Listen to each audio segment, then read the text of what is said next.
Hello guys, तो आज मैं बेबी के लिए एक होम रेमेडी बना रही हूँ। अगर आपके बेबी को कोल्ड और कफ है तो ये रेमेडी बहुत ही यूज़फुल होने वाली है उसके लिए। तो मैं आपको दिखाती हूँ कैसे बनाती हूँ। तो सबसे पहले तवे पे डालेंगे अजवाइन, उसके बाद डालेंगे 3-4 लहसुन की कली और इनको अच्छे से रोस्ट करना है।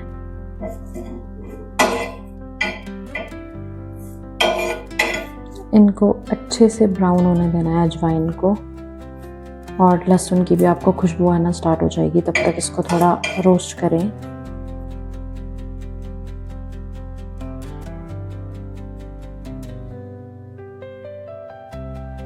तो अजवाइन भी चटकना शुरू हो गई और हल्की हल्की ब्राउन हो चुकी है।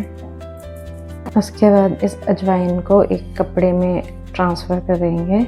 उसके बाद इसमें डालेंगे एक कपूर, कैम्फर, और इसको अच्छे से पीसेंगे और इसको पीस के बांध लेंगे। उसके बाद इसको ऐसे टाइट बांध लेंगे और फिर इसे बेबी के नाक के पास रखें ताकि इसकी स्मेल उसे आती रहे, और ये बहुत ही यूज़फुल है।